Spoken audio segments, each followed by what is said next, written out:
Alhamdulillah. Alhamdulillah rabbil alamin wassalatu wassalamu ala asyrafil anbiya'i wal mursalin wa ala alihi wa sahbihi ajma'in. Qala Allah subhanahu wa ta'ala yawma idzin yasduru an-nasu ashtatan liyuraw a'malahum فمن يعمل مثقال ذرة خيرا يره ومن يعمل مثقال ذرة شرا يره أشهد أن لا إله إلا الله وحده لا شريك له وأشهد أن سيدنا محمدا عبده ورسوله اللهم صل وسلم وبارك على سيدنا محمد وعلى آله وصحبه أجمعين. أما بعد فيا عباد الله اتقوا الله أوصيكم وإياي بتقوى الله فقد فاز المتقون. Muslimin yang dirahmati Allah sekalian, di kesempatan berada pada hari Jumat di dalam masjid yang mulia ini, saya berpesan kepada diri saya sendiri dan juga kepada saudara Jumat sekalian, marilah kita sama-sama meningkatkan ketakwaan kita kepada Allah Subhanahu wa Ta'ala dengan kita bersungguh-sungguh melaksanakan buat segala suruhannya dan kita jauhkan, kita tinggalkan segala larangannya.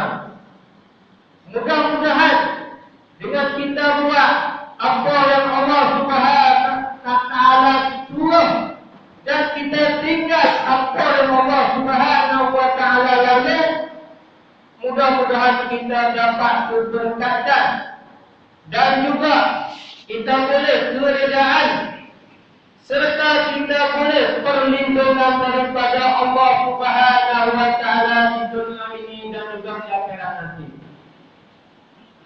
Sudah dimaksud sekalian, makhluk dan alam luas ciptaan Allah Subhanahu wa Ta'ala akan tiba masanya menempuhi saat kemusnahan dan saat kehancuran. Lihatlah, tengoklah tumbuh-tumbuhan yang menghijau di sekeliling kita akhirnya akan kuning. Besi yang keras akan berkarat. Makanan dan lauk yang segar menjadi basi. Anak-anak muda-mudi akan dimarah oleh roh usia tua, akhirnya menemui ajal. Dunia yang kita duduk dan diami pada hari ini pun sudah semakin hari semakin tua. Keadaan yang berlaku ini bukanlah terjadi secara kebetulan, tetapi suatu tanda bahawa semua penciptaan Allah Subhanahu wa Ta'ala akan menemui ajalnya pada suatu detik, pada suatu saat, pada suatu masa yang dinamakan kiamat. Tiupan sangkala yang pertama bermulanya kiamat. Manakala tiupan sangkala yang kedua menandakan kebangkitan manusia yang mati sejak daripada zaman Nabi Adam alaihissalam sehingga manusia yang terakhir ketika berlakunya kiamat. Roh dan tubuh badan manusia yang berpisah ketika di alam barzakh bercampur semula hingga lekat seperti tubuh kita sebelum mati untuk menghadapi, untuk menuju yaitu hari pengadilan. Kedahsyatan dijelaskan oleh Allah Subhanahu wa taala di dalam surah At-Takwir. A'udzubillahi minasyaitonir rajim. Idza syamsu kuwirat wa idza nujumu kadarat wa idza jibalu suyirat. Maksudnya, apabila matahari dilengkapi cahayanya iaitu hilang lenyap, dan apabila bintang-bintang gugur berselerak tabah, dan apabila bukit tukang gunung ganap terbang di angkasa tinggi setelah hancur menjadi debu.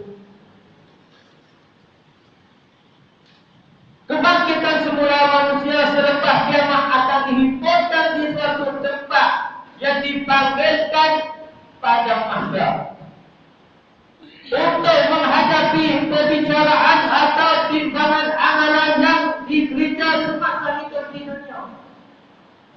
Setiap sudut padang mahsyar penuh sesak dengan manusia dan jin untuk bersama-sama mengharungi hari hisab. Menurut Imam Al-Ghazali, padang mahsyar itu suatu dataran bumi yang maha luas. Sejauh jauh mata memandang keluasannya, tidak dapat dihitung dengan ilmu manusia.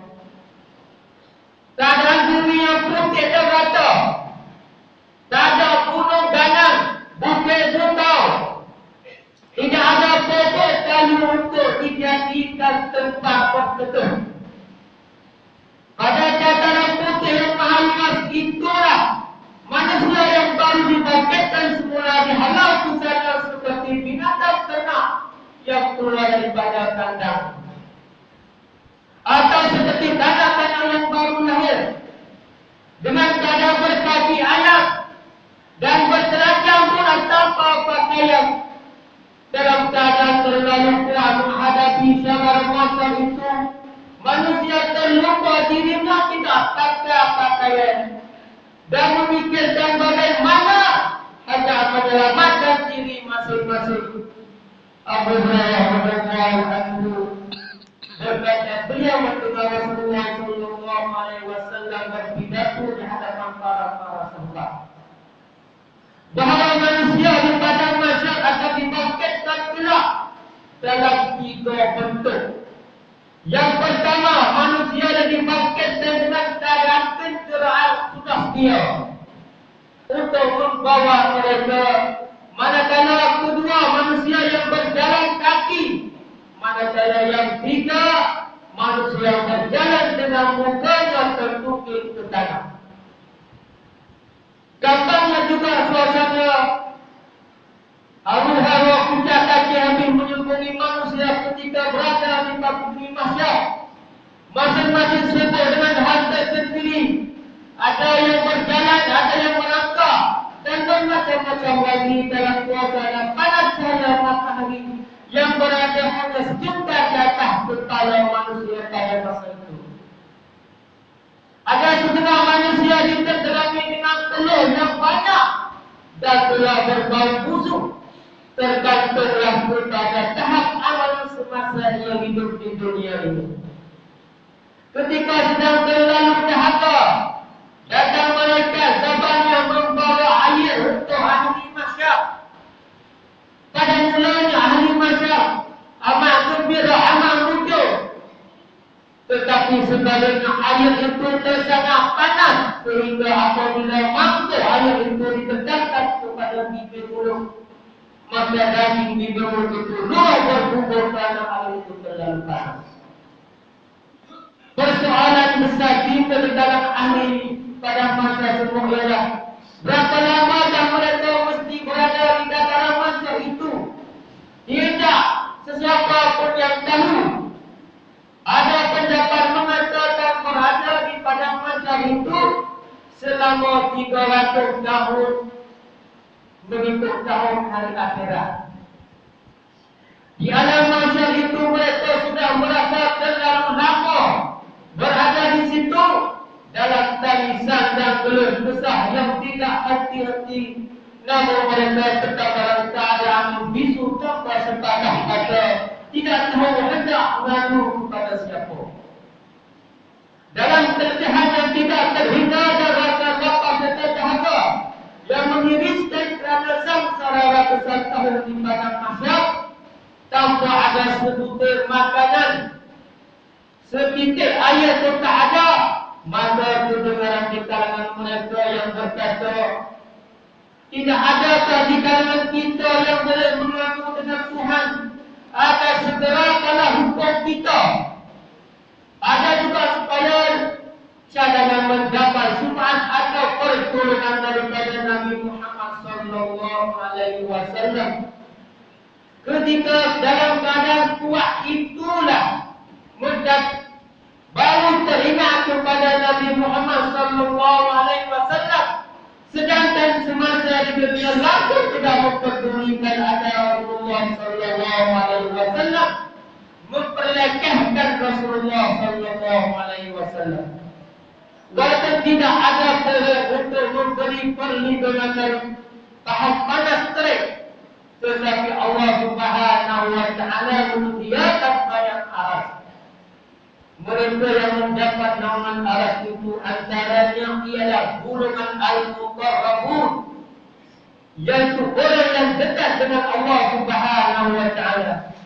Golongan al-muqarrabun itu ialah mereka dan kepada mereka semasa hidupnya di dunia sentiasa patuh arahan Allah Subhanahu wa taala serta meninggalkan perkara yang dilarang oleh Allah, sama ada dalam soal akidah ataupun syariat.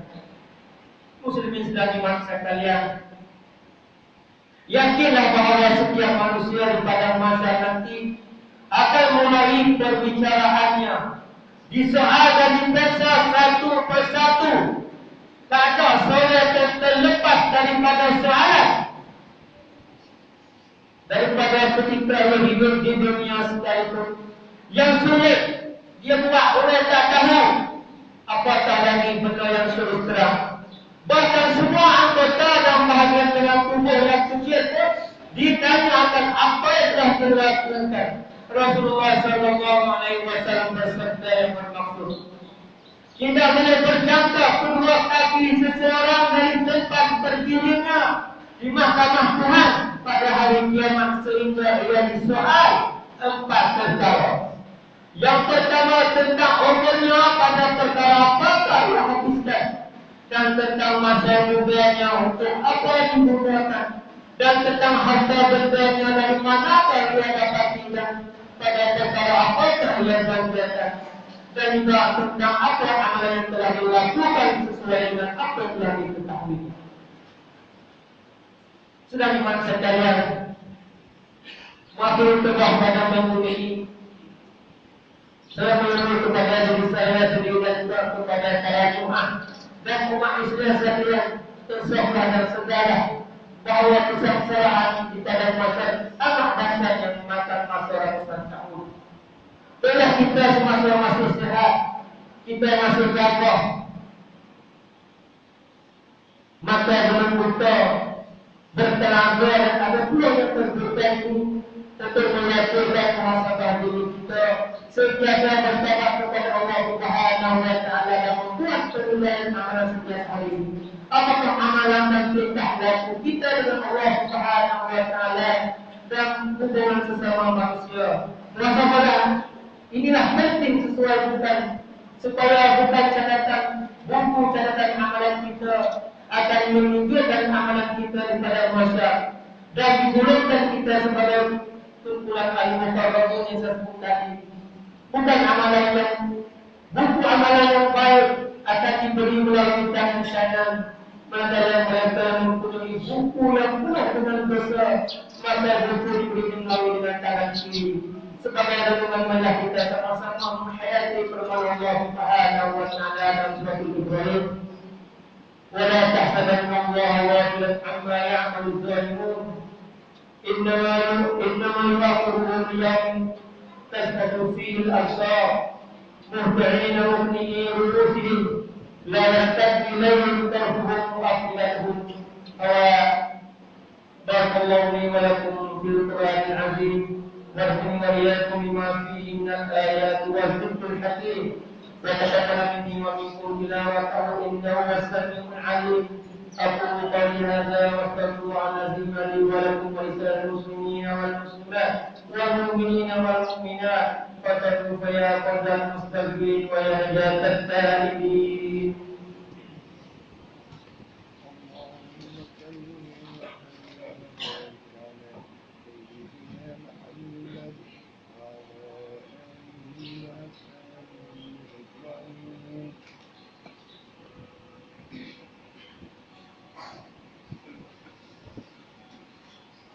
الحمد لله الذي أمرنا باجتهاد والانتسام بحبل الله المتين. أشهد أن لا إله إلا الله وحده لا شريك له. إياك نعبد وإياك نستعين. وأشهد أن محمدا عبده ورسوله المبعوث رحمة للعالمين. اللهم صل وسلم اللهم صل على محمد وعلى آله وأصحابه أجمعين. عباد الله اتقوا الله ما استطعتم وساروا إلى مغفرة رب العالمين. إن الله وملائكته يصلون على النبي يا أيها الذين آمنوا صلوا عليه وسلموا تسليما. اللهم صل وسلم وبارك على محمد وعلى آله وأصحابه وقرابته وأزواجه وذرياته أجمعين. اللهم اصلح جميع ولاة المسلمين واذكر الإسلام والمسلمين وأهلك الكفرة والمشركين وعلي كلمة إلى يوم الدين. اللهم اغفر للمسلمين والمسلمات والمؤمنين والمؤمنات الأحياء منهم والأموات إنك سميع قريب مجيب الدعوات ويا قاضي الحاجات. ربنا آتنا في الدنيا حسنة وفي الآخرة حسنة وقنا عذاب النار وقنا عذاب النار وقنا عذاب النار. عباد الله إن الله يأمر بالعدل والإحسان وإيتاء ذي القربى وينهى عن الفحشاء والمنكر والبغي بكم لعلكم تذكرون. فاذكروا الله العظيم يذكركم وادعوه يستجب لكم ولذكر الله أكبر والله يعلم ما تصنعون.